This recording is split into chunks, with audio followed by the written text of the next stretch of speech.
Hey, what's up, everyone? It's Zach, aka Keats39 here, bringing you another episode of the Starting Five. Um, nice little five-game slate. Looks like a lot of kind of like misprices on Draftkings, especially. So, really looking forward to this one. I'm gonna go ahead and start with point guard. Dejante Murray is 6.1K. Actually, I'm just gonna get two out of the way right now. With Dejante Murray and Demar Derozan. Um, Both have been terrific to start the season. DeMar DeRozan minutes have been awesome. Dejante Murray still playing like that 30-minute mark, but that's still fine for his price point. While DeMar DeRozan, 36, 35, 31 last game on a back-to-back. In a game he wasn't playing too well. But so for DeMar DeRozan, what really is sticking out to me is his 9 assists a game. His career, he's really been known as just like a slashing type scorer.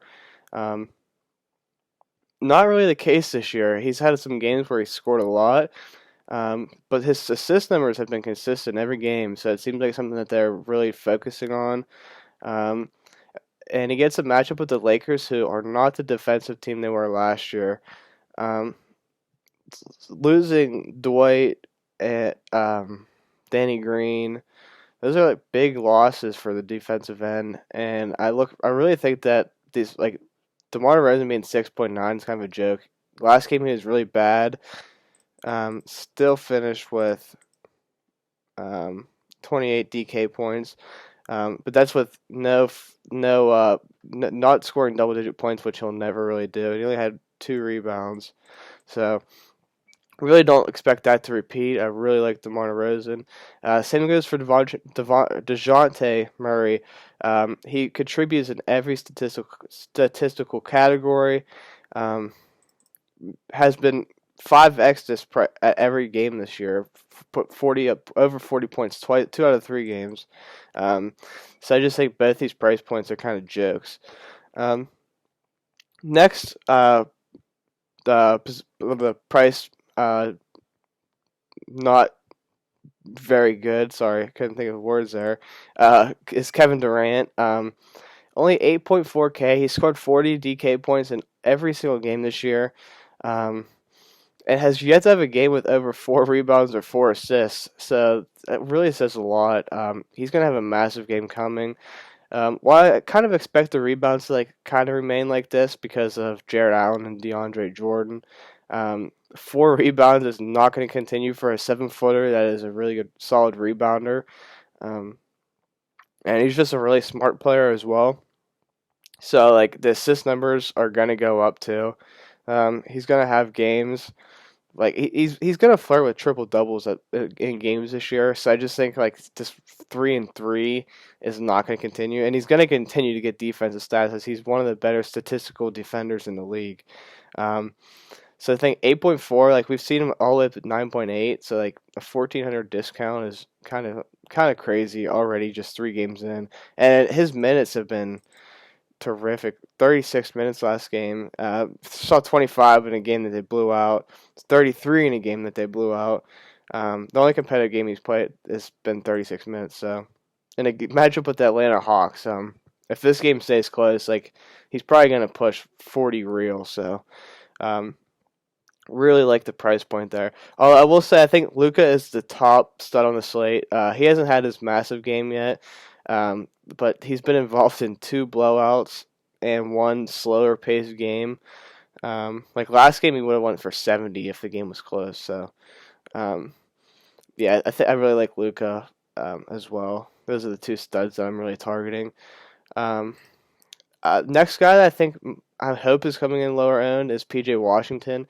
On the other end of that game, so going up against the Mavs, they don't play like a true big really. Like they have a lot of guys that are stretched the floor. Don't think that matches up well with Bismack's game. So I think that PJ Washington could really benefit, especially when there's no Cody Zeller. Played 35 minutes last game. This is a matchup that they're gonna need a more athletic guy, and it's gonna be a little faster pace.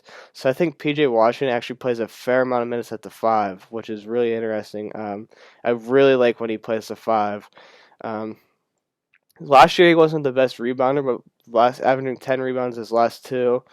Um, The 21 minutes in the first game is kind of scary, but I'm not worried about that at all. Cody Zeller was there, but even that, I just think wasn't really doing what they expected of him. Uh, so last two games, he's averaging 40 DK points.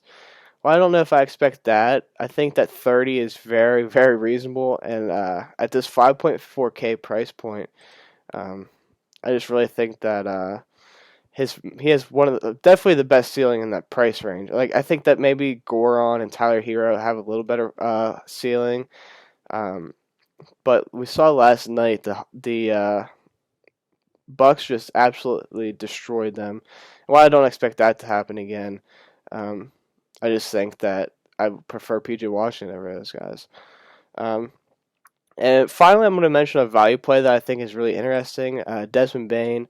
Everyone's going to play Tyus Jones, and rightfully so. But I think that Desmond Baine is a guy that he's going to play backup point guard, like unless they decide to play Grayson Allen a ton of minutes and try to get him some, or they just play Tyus Jones 40-some minutes, which is also very possible.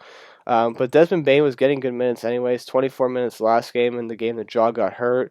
Um, hasn't really played the point much this year, but I do expect him to get some. But just the fact that he's min priced basically, and he's pretty much going to play 25 minutes. I think definitely he's been shooting the ball really well for a rookie. 2 for 5 last game, 2 for 2, 2 for 4. Like he's a rookie that they have a lot of praise for. As you could tell by his minutes early on in the year, which like for a late first round pick, you typically don't see that. I think that he's a value play that really sticks out to me here. Really looking forward to this slate. Make sure you hop in the chat tonight and we're on a hot streak. Looking forward to continuing that later.